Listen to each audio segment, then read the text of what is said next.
the requirements in this kind of life. What are the requirements? I have given you the memory aid, the ROTMPP. You remember? ROTMPP stands for routine. R. What is the O? Organized life. Kinahanglan nag imong kinabuhi hanay sa tubangan sa Dios, organized life. And you must have the true scale of values, making good decisions in the position of strength, and then you must have perseverance and persistency. Persistency. That is why we come here every Saturday. We assemble ourselves every Saturday for 1 to 2 hours, because this is a requirement in this kind of life. If you want to experience this kind of life, which is the supernatural way of life that God has prepared in eternity past, then life would be wonderful. Christ himself promised us that he came here that he can give life, abundant life. That is why this is the divine viewpoint lifestyle, or the supernatural way of life, because this is not natural. Ang natural nga gikinabuhi sa kadaghanan niining kalibutan unsa? Sukwahi sa imo karong pagkinabuhi. That is why niyadtong higayon nga nagsugod ka pagtuon sa pulong sa Dios, nga ikaw nahimong magtutuo ni Ginoong Kristo, lahi na ang imong pananaw sa kinabuhi. Kaniadto ang mga detalyes kinabuhi imong pasiuna. The details of life. You are the slaves of the details of life. Karon nag-anam-anam kag tubo pinagi sa paggamit sa pulong sa Dios, dili na ikaw ulipon ni mga detalye. Unsa man detalye? Bot pasabot. Unsa bot pasabot sa detalye? Material things. Imong asawa mismo detalye. Imong bana detalye, imong mga anak detalye. You see? Imong mga auto. Ug bago kag auto ko ran detalye na. Bago kag bay detalye na. These are details. And yet, look, tanaw ha, kung na kay doktrinang gigamit sa pag-enjoy ng details, your life is wonderful. You will enjoy life, abundant life. That's what Christ assured. That's what Christ promised for every believer. That is why this is a supernatural way of life. You must have an organized life. Kini imong gibuhat karon kada Sabado, mag-assemble ta dinhi magtuon sa pulong sa Dios. You are making your life organized. Just imagine, kining kamaturan nga tong gitunan dinhi, iya sa Dios dili ni sa kalibutan. Nga kung ang kalibutanon nga tambot pasabot, ang unbeliever mo tambong dinhi, unbeliever ha? Mo tambong dinhi sa atong pagtuon sa pulong sa Dios, kining mo mga butanga binuang. Don't you know that? Binuang na ba ni mga butanga kung mo silang sangyawan ini? Apan, kung sila mudawat sa tulo ka matang sa kamaturan, kung sa tulo ka matang sa kamaturan? Primero? Kung sa man primero? Dili gospel una. Mahimog yapon. Gospel, o sunod? Laws of divine establishment and doctrine. Kini mong itunan. You see? Ang the laws of divine establishment, ang mga balaod ning nasod ning kalibutan kung sundon sa tao bisan duwa siya mudawat ni Kristo, he will be leading a good life, abundant life. Mao bitaw daghang mga tao dias gawas nga dili magtotoo dili magtotoo, and yet they are enjoying life. As compared to believers without doctrine, their life is miserable. That is why we always emphasize this principle that life is fabulous with doctrine, but miserable without it. That is why ato kining isilsil sa atong alimpatakan nga kining imong divine viewpoint lifestyle karon nga imong kinabuhi, which is based on the Word of God, requires all those things, the 5 things that we have mentioned. O imong makita nga gawas ni iningalan nga human viewpoint lifestyle, this is the divine, what? Dynasphere. And we can find this, og na mangutan naghaim na sa Biblia, basig inyong gama-gama, it's in John 15:5, and also in Matthew 11:29. John 15:5 says, yes, I am the vine, you are the branches. Whoever lives in me and I in him, divine Dynasphere, shall produce a large crop of fruit, for apart from me, you can do nothing. Ang imong gibuhat ng mga maayo o ang imong pagkabuutan, as apart from this, sa gingon sa pulong, apart from me, these are nothing. Mayo kang tao, buutan ka, sikag donar sa simbahan, sawa kay kontra. These are nothing before the eyes of God. Why? Because apart from me, this is not within the bounds of the Word of God. What are the other names of the divine Dynasphere? Protocol plan of God. What else? Love complex. Love complex. What else? Christian way of life. What's the fourth? What's the fourth? Yeah, protocol plan. What is the fifth? Napari kalima. God's power system. Ayaw kalimti na. Paagi na sa Diyos nga na ay gahom. Okay? So naadi ay gahom nimo kung ikaw nagapadayon sa pagkinabuhi base ang binasihan ang pulong sa Diyos. Unsa ang description sa pulong sa Diyos diha sa Hebrews 4:12? The Word of God is alive and powerful and sharper than any two-edged sword. What else? Piercing into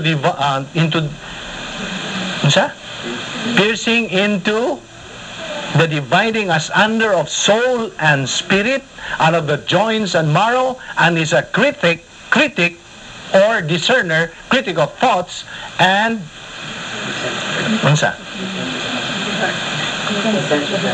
intents of the heart. Okay? So mao na ang characteristic sa pulong sa Diyos. Ang mga Hudyo, yan tong ilang panahon, Exodus generation, sila napakyas sa ilang tahas ngadto sa Dios tungod kay nga naman wala sila magkinabuhi niining imong divine viewpoint lifestyle, divine Dynasphere. Wala sila magkinabuhi, pakyas sila. Bisan tuod ang Dios nagasangkap na nila, complete ang iyang provision, sila pakyas gihapon, sigig, bagulbol, bagutbot, o sila pildi niadtong gitawag nato sa atong gitunan nga no water situation. Kung ikaw magtutuo karong panahon na and you are experiencing the no water situation, unsa bud pasabot sa no water situation? No bana, no asawa, no kwarta. Mo na ibut pasabot no water situation. Ang analogy ni no water situation is naay imong mga pangandoy sa kinabuhi nga unsa murag di na ka mahaluna ba, impatient ka na nga wa gyud nimo maangkon. Sige nimo ampo anyet mo yung ka nga wa man tingali mo magpatalinghog ang Dios kay wa may tubag sa akong pagampo. That is a big insult and that is a big blasphemy against God. Because God is always faithful. He keeps His word. Mabitaw nga, atong gitunan ang pulong sa Diyos aron atong maklaro nga ang iyang pagkamatarong, pagkamatinumanon, kanunay gayod nga nagalihok sa atong kinabuhi. What is the definition of the faithless life? Natong gitunan? The definition of the faithless life. It is that function of the Christian in which biblical promises and doctrines resident in the soul are applied to experience in part or in toto. Imong gigamit ang pulong sa Dios. Ang iyang mga saad, ang mga doktrina nga naa na diha sa imong kalag. Imo ka nang gigamit sa eksperyensya sa kinabuhi. Bahin nini o ang tanan nga imong nakatunan. Faithless life is not limited to claiming God's promises, but also includes thinking the divine viewpoint of life. And then, the faithless life claims God's promises through faith, pagtuura, and God's blessings through doctrine in the soul. And where do you find the mechanics of the faithless life? Mechanics. Hay mo na mo makita. Hebrews 4, 1 to 3. Na naman na sa inyong notes ba? This is only a review. The mechanics of the faithless life, it is Hebrews 4, 1 to 3. Naghantag pagaswaton karong hapuna. Okay? Padayon. Let's take up sa usa sa mga dili kay usa mahinungdanong karakteristik sa pulong sa Dios. Doctrine is light. So this afternoon, I'm giving you 9 points of the doctrine of light. Doctrine of light. Ang doktrina sa kahayag, kalamdag, iwag. Lawom naman ang binisaya. Iwag, kalamdag, kahayag. Light. The doctrine of light. Number 1. Point number 1. God is light. 1 John 1:5. 1 John 1:5.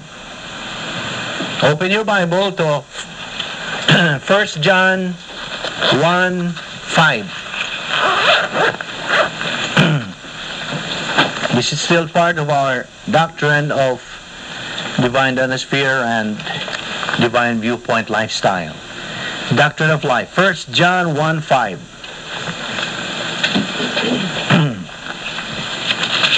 1 John 1:5 says, "This is the message we have heard from him and declared to you. God is" what? Light. In him there is no darkness at all. There is no darkness in God. And then it says on verse 6, "If we claim to have fellowship with him, yet walk in the darkness, we lie and do not live by the truth." God is light. 1 John 1:5. Light here, by the way, ang kahayag dinhi demonstrates both the essence and the personalities of the Godhead. Unsa tong essence of God? How many essences does God have? 10. Will you name them? First, perfect sovereignty, perfect justice, perfect righteousness, eternal life, love, the 3 O's, omnipotence, omniscience, omnipresence, immutability. He doesn't change. He's the same yesterday, today, and forever. And the 10th is veracity, the truth. So these are the essences of God. Is there such thing as essences? Essence. Characteristics of God. Klaro kayo ang analogy. Ang Diyos kahayag. Unsa man ang opposite sa kahayag? Kangit-ngit. Therefore, a believer, I'm talking to you as a believer. If a believer or you as a believer has no doctrine, you are still walking in the dark. Just imagine, but you are going to heaven. You are going to heaven because you are a believer, but your life is miserable. What is the principle? Life is fabulous, marvelous, ano pa? Gorgeous. Sa may mga adjective ni mo ikasulti. Life is fantastic with doctrine, but miserable without it. Not only miserable, but horrible. Why? Bisan gani gamay nga mga problema, wala. Tingkagol ka na, lukapa ka na. But, even though you are a believer. That's principle number 1. God is light. Number 2. Light is necessary for man's existence of the earth. Light is necessary for man's existence of the earth. Genesis 1:3, Ecclesiastes 11:7, Jeremiah 31:35. Genesis 1:3, Ecclesiastes 11:7, Jeremiah 31:35. Kung yan ang magpinikli ay ini ha. Padayon ta sa mga points din he. Okay. So number 2, light is necessary for man's existence of the earth. Naturally. We cannot live kung wa pa tay suga din he, wa pa tay kalamdag, wa pa tay adlaw. You see? But listen, anus aman o ganus aman na hitabo nga kining kalibutan na labihang ngit-ngita. Gawas niya itong wa pagyod mo padayon ang Diyos sa iyang creation. Unsa man ang mga higayon nga kining kalibutan na ngit-ngit kayo. Pagkamatay ni Ginoong Kristo o unsa pa'y sunod? Unsa pa'y sunod? Correct. Before the Lord Jesus Christ comes back, uban na nimo nga believer, tanawa, mukalit og kangiog kangit-ngit kining kalibutan na sama kangit-ngit niya itong pagkamatay ni Kristo dito sa cross. Grabe ba ang description sa Biblia ang kangit-ngit nga ma-experience kalibutan, kanang kangit-ngita? Naka-experience ka ba og kanang baril, bitaw na kong baril? Unya gisudlan og kanang alkitran? Alkitran, do you know what's alkitran? Kana ba itong ipang espalto? Puno nag-alkitran, sod anang baril. That is how dark the world will be before Christ comes back with you. Just imagine, kung yan itong pagkamatay ni Ginoong Kristo, pagkabugto siyang ginhawa, gitabunan sa Diyos nga Amahan ang kalibutan kay dili siya makaako ang kalibutan, magatanaw siyang bugtong anak nga napuno sa imo mga sak. That is why He has to make the word so dark, the darkest. So light, therefore, is necessary for man's existence of the earth. Kay dili mabuhi ang tao ning kalibutan na kun way adlaw. Ug ngit-ngit ra, dili mabuhi. Point number 3. Light is used for the divine guidance of Israel by night. Light is used for the divine guidance of Israel by night. Kasi may pasabot ng Israel. Kasi may pasabot ng divine guidance of Israel. Of course, the Jews. Light is used for the divine guidance of Israel by night. Exodus 14:20. Exodus 14:20. Point number 4. The Lord Jesus Christ, as the manifest person of the Godhead, is light. The Lord Jesus Christ, as the manifest person of the Godhead. Godhead is one word. Godhead is light. John 8:12, 1 Timothy 6:16. John 8:12, 1 Timothy 6:16. Ano ba yan? John 8:12. John 8:12. 1.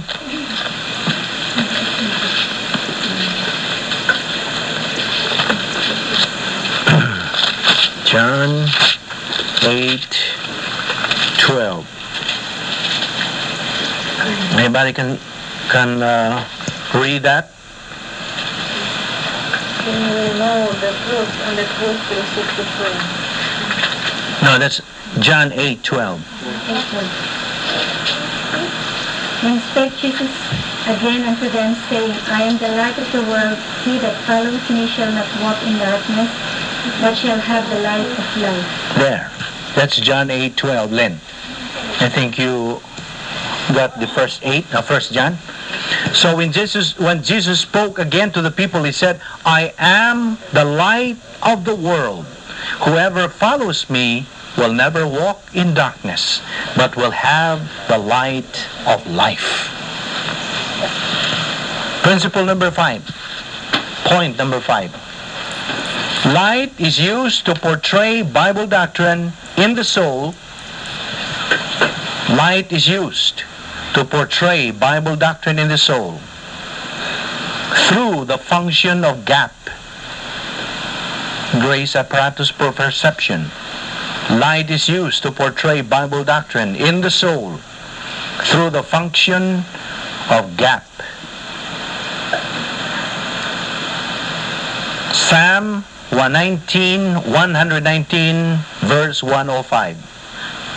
Psalm 119, 105. Psalm 119, 130. 130. I repeat, light is used to portray Bible doctrine in the soul through the function of gap.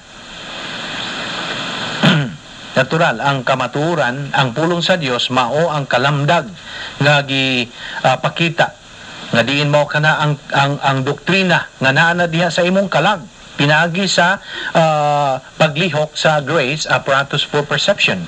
Unsa man ang mga butang involved in the grace apparatus for perception? What are the things involved? Appeal sa grasya. Grace apparatus for perception.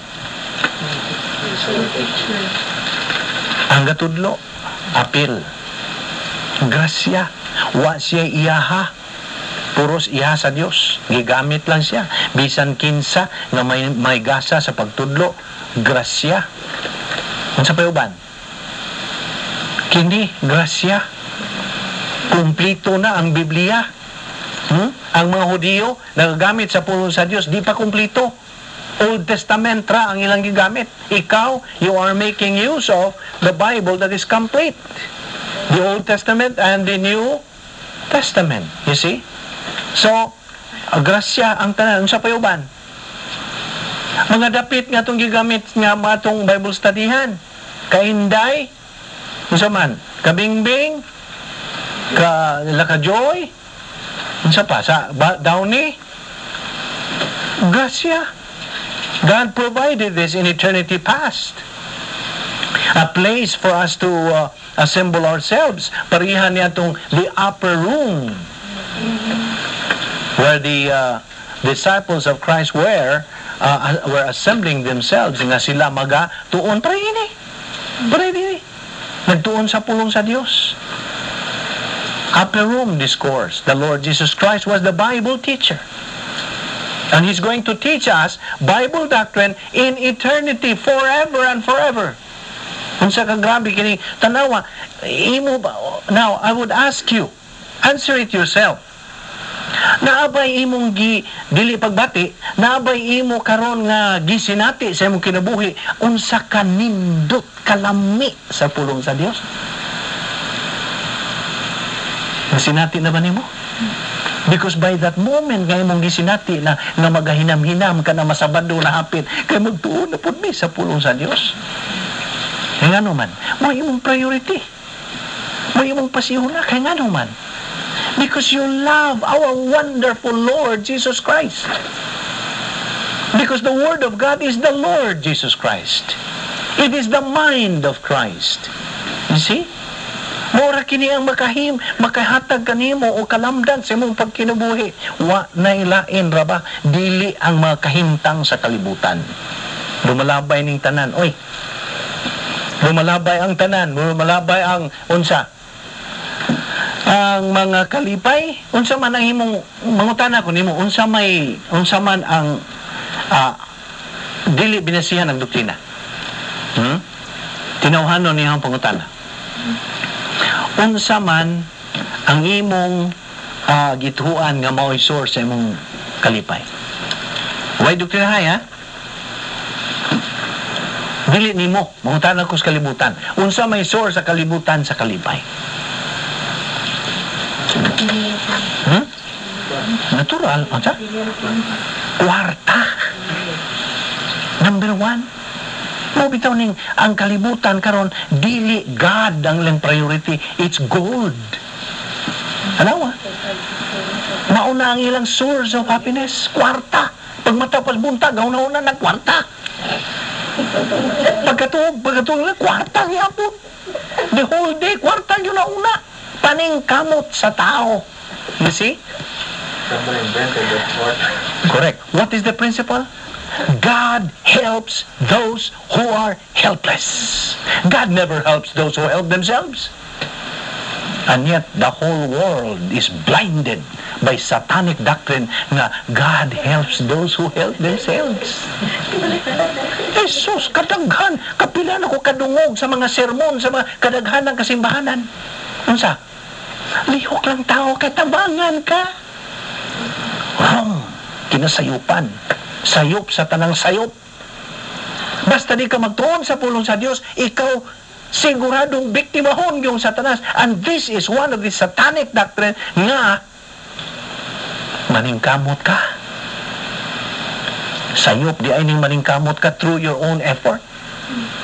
Because God does not help those who help themselves. And only those who are humble to the Word of God. Humility is a mental attitude.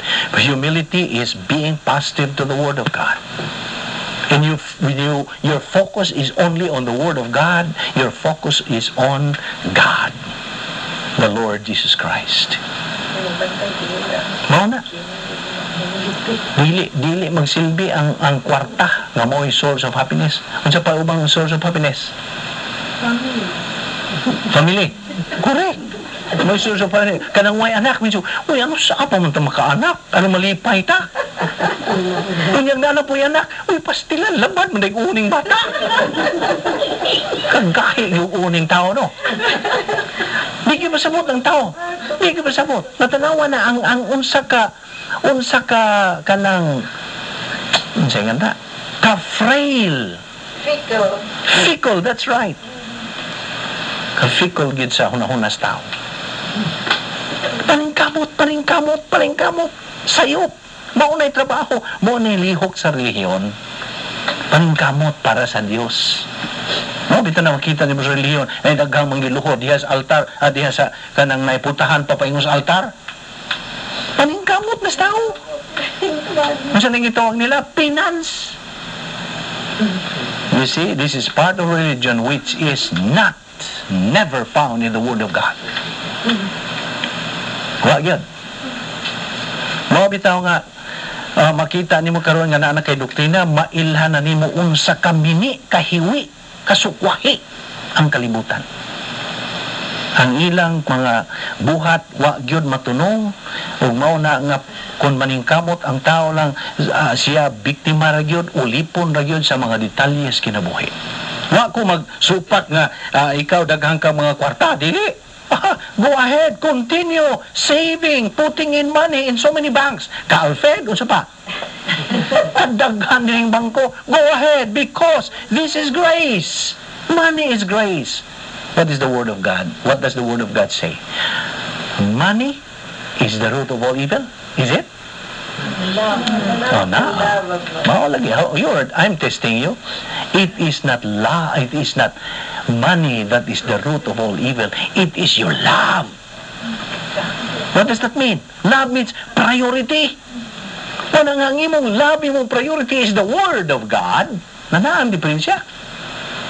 Go ahead. You will enjoy money. You will enjoy your wealth. You will enjoy your life, your wife, your husband, your children. In other words, you have the capacity for life. Na. Doktrina na. That's point number 5.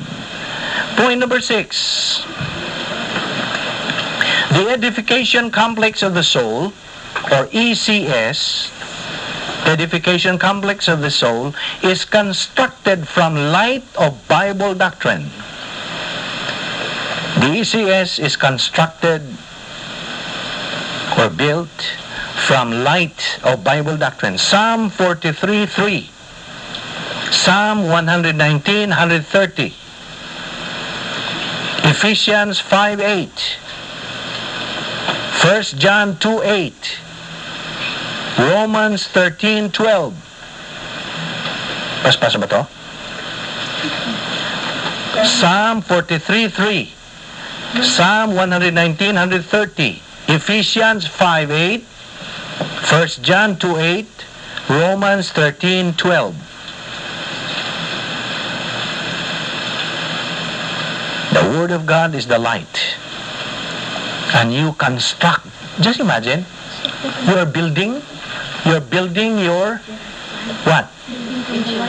Your edification complex in your soul through Bible doctrine, and Bible doctrine is the light. Imagine, na anak kay kahayag. You remember Moses when he came down from Mount Sinai, when he received the tablets of the Ten Commandments. Unsa man ang nakita sa iyang asawa o nila nga mga sumusunod ni Moises. So siya nakita lang Moises. Nausog na si Moises, gikan sa ibabaw. Natinga naman siya, uy, saan man ang naong ni Moises? Namuti man, para sa Vic Balbido. Namuti din ka nang nai, mura ta? Mura o ka nang gasinaw ba? Ang puti, gasinaw. Ha? Di po jelo. Huwag mo punta kita ba? Ha? Halo ba? No. Halo, no. It's not. Mga santo naman, santo-santito naman na. Ang ilang nakita ni Moises, ang radiance sa kahayag sa Diyos. Tanawa, kung ikaw positibo sa pulong sa Diyos, ang light of God mudanag din sa imong kinabuhi. The light, the Word of God is the light that guides your way. Just imagine, ikaw magtotoo, wa kay doktrina. Wa kay pulong sa Dios nga may tungod niini. Nga wa gyud, wa kay alamag na naday kahayag sa Dios nga naa diha nimo. Kay ang edification complex of the soul is being built diha sa imong sulod. Hay atong soul? Hay man, naskilid, harastiyan, hay man. Bagul-bagul. Mo bitaw tawong ingon nimo last time nga sa skeleton sa tao ang katapusan nga madugta sa skeleton sa tao kining bagul-bagul. Dili ning kaning kamot mga lata naman mga dugta naman silang dali. Ang imong skull kay ngano it is the house of your soul. Your soul is the real you. Kanang nagpaminaw sa pulong sa Dios karon nga dili ka nang galingkod diha nga makita Bingbing, Joy, Linda, di na mo. Ang tinuod nga ikaw na diha sa sulod sa imong bagul-bagul ug maunay paminaw sa pulong sa Dios. See? And kung ikaw nagadawat sa pulong sa Dios, nagasud diha kanimo og anaa ang radiance. Exactly the same radiance nga ni Moises nga iyang nakuha sa iyang pagtugbong pagkanaog gikan sa Mount Sinai. Kaya naman kung kay doktrina, gawaskon, naikon. Wa manimo mametabulize ang pulong sa Dios diha sa imong kalag. Nahimo lang ka na, inay nga mahimong ipinusis, nagpabilin lang nga unsa? Gnosis doctrine has no spiritual value in any believer. Wala. Academic ra. Mahimong makatudlo ka. Lihiro ka. Believe ang mga tao na minaw nimo. Kuyawa na siya magtudlo eh. Believe yun ko. Apan sa iyang kinabuhi, way ipikto. Kaya wa man niya tuho eh. Way ipikto siyang kinabuhi. Therefore, the radiance of God is not illuminating in his life. Therefore, doctrine is not real in his life. Point number 7. The gospel is called light. The gospel is called light. In 2 Corinthians 4, 3 and 4, the gospel is called light in 2 Corinthians 4, 3 and 4, and 2 Timothy 1:10. 2 Timothy chapter 1 verse 10.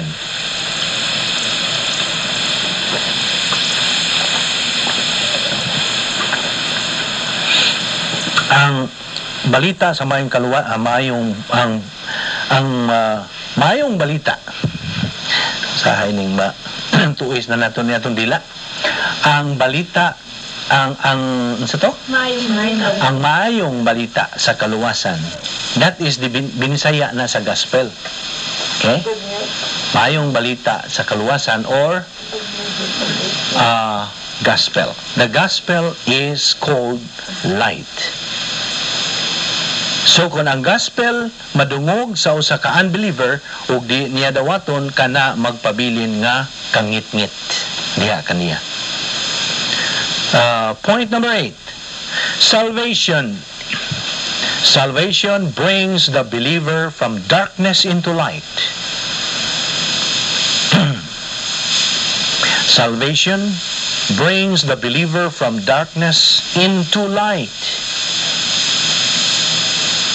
Just as the earth was brought out of darkness into light. Just as the earth was brought out of darkness into light.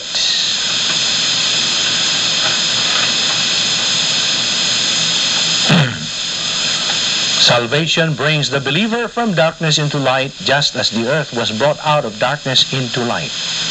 I said a while ago, na kining kalibutan na nakasinati sa labihang kangit-ngit sa wa pa kini mahuman sa Dios ang iyang creation. Okay? In the original Hebrew, daingon ka na tuhu wow buhu. Ano man to? Speaking in tongues man to? Tuhu wow buhu. Mao nang original nga Hebrew word nga nagpasabot nga dihay kangit-ngit, kadulom ug ang kalibutan murara og kanang ice nga kanang giputos kangit-ngit. Maura. Ice, gyud mo may light. Natural og ngit-ngit magkuha gyud ang kabugnaw nga. Oh. So mao na ang description sa kalibutan nga wa pa mahuman sa Dios nga wa pa moingon ang Dios. Let there be light. Just imagine the word of God. It's only the word of God paingon sa Dios. Let there be light. Now when God punishes evil, humano na gyud sa Dios. Humano ni Ginoong Jesucristo sa pag-anyo niya sa second coming. It is also through God's word. Paktyon niya ang more than 2 million soldiers niya sa Middle East. Nga ang dugo nga mubanaw labaw pa sa gitason sa saddle of the horse. Unsa kagrabe ang dugo nga mubanaw niya ng panahon na. And I have the feeling that we belong to the rapture generation. Kung makita nato kini sa panahon, of course, kita makakita na ba? Uy, huwag mo kahibaw nga makakita ta, inigpatay ni Jesus Christ sa 2 million soldiers in the Middle East. Kung sa katriling, huwag mo trilingan na. Kinatrilingan na. Uy, it's in the Word of God. God does not lie. Banta ni Jesus Christ, Christ is going to say, come on, you people, come on guys. Jesus Christ, I'm going to kill those millions upon millions of soldiers na sigig lalis away diya sa Middle East. See? Humano niya through His Word. Tanaw unsa ka powerful is the Word of God. Gihimo sa Dios ang kalibutan pinagi siyang pulong o iyang gubon kining kalibutan na pinagi po sa iyang pulong. We're going to study that. It's a wonderful doctrine also about the dispensation, the doctrine of dispensations. Therefore, salvation brings the believer from darkness into light. Kung ikaw dili pa magtutuo na ining kapunon, wala po kayo ba kasi magtutuo na to, di? Correct? Uy na ba ang Diyos ra? Mahimo nga sige kag tambong dinhi kada Sabado. We hope you have been attending in our series of Bible studies. Sige kag tambong upon wa nimo dawata si Kristo ang imong manluwas. Is that possible? Correct. Posible pa man ganing katudlo dinhi wa mo dawat ni Kristo. Ana ka grabe makita nimo nga nianang panahon na sa rapture na daghang mga pastor mahibilin din kay di ay sa ilang pagtudlo tantong tinudlo wa di sila motuong Kristo nga ilang manuluwas. You see? Unsa ka grabe? Wa ba mo kakita nitong salida about the thief in the night and about the rapture? Di mga pastor sige hilak-hilak dudag Biblia, sige ilok-ilok Biblia, nanimahon ang Biblia. Nanimahon ng unsa na kilikili power. Ilok-ilok kay ilang pagtuo nga kana habak ilang pang padalipod sa mga demonyo kuno. So apan di ay wa man mutuo ni Kristo. Ano sila Diyos, mano man nagigilin maminimo. Sige, magtudlo sa imong pulong. Sige, magsangyaw niya. Mano, naibilin man mi. Uy, wa man dahil sila mutuo. You see? Iyon, ana, unsa ka grabe di ay ka importante imong makita. Nga dili di ay kutob lang sa imong pagpaminaw ang pulong sa Dios, kundi imo kining dawaton sa imong it takes courage to accept Christ as Lord and Savior. What did Christ say? I did not come for peace, but I come for na. Ngay kung ang usa ka sakop sa panimalay, nidawat ni Kristo siya nahi gawas na sa kampo ni Satanas, iyang gibarugan na si Kristo nga iyang gidawat ngayang manuluwas. So therefore, musangyaw siya mahitungod ni Kristo. Minsan, unsa man tuwing-tiring naman itong anak. Lain naman Lain na mag-instoryahan. Correct. Lain na. Kaya nga naman, ikaw nga nahilain na, nahigawas na, gikan sa kangit-ngit ana ka nas kahayag. Salvation therefore brings the believer from darkness into light, just as the earth was brought out of darkness into light. Now, this ministry is called grace, gracia, kining tanan. Luke chapter 1 verse 79. Luke 1:79, 1 Peter 2:9. Luke 1:79, 1 Peter 2:9. The last point on the doctrine of light. Light is used to portray doctrine, causing the believer, light is used to portray doctrine, causing the believer to enter supergrace. Causing the believer to enter supergrace. 2 Corinthians 4:6. 2 Corinthians 4:6. So mao ra ni paagi di ay nga imong makabot ang super grace life. Ingan lang bitaw super grace kay labaw pa sa unsa natural super good. Karong panahon di na super ba? Unsa naman? Unsa may gamit sa mga katawhan ron? Di na super? Mega. Di na superstar, mega star. Ano wala ko sa kay pusunod? Ha? Ang mga mall, ilang gibutang mega mall. Tao ning tao ha. Unsa mo ra mo gyud una? Sige lang naghimo mga unsa. Scientist. Oh, sige lang ganauna. Mabit ang usahay no, mo tanaw ka sa mga kahilayan bisag asa ha. Malas Vegas man, Disneyland man, maasa mang dapita, gathering diha, puno og mga tao. Bisag asa, matinga ka. Ngano man.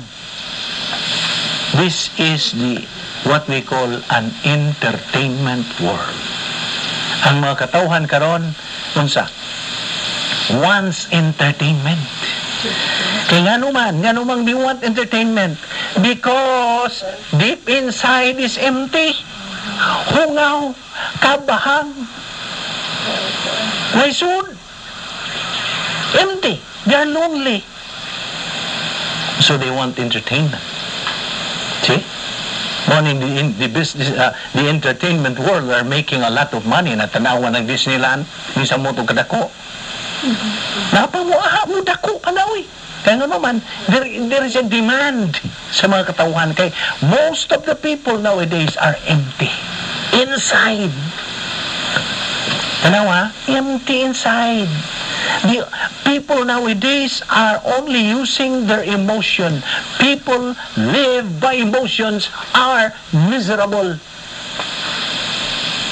Lipay sa tanas na, pakpak sa tanas. Kay, salamat, naghanawik.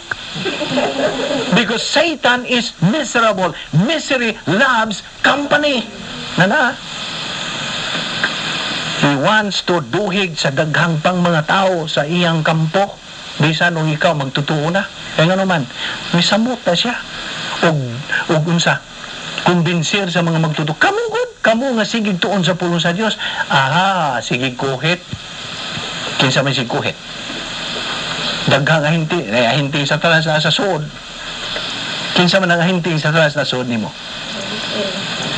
OSN, sigig kuhit. Tuntuo Biblia, hago-hago mo na. Uy, kapoy mo na. Diyog, lingkod mo siya, magkatugon mo na, uy. Oh, see? I'll tell you. Don't forget this. Na sa panahon nga kita magtuon sa pulong sa Diyos, kita nagasimba sa Diyos. Unsa man ang bation sa Diyos. Ibutang ta, o kini anthropopathism. Unsa man ang bation sa Diyos nga ikaw naa siyang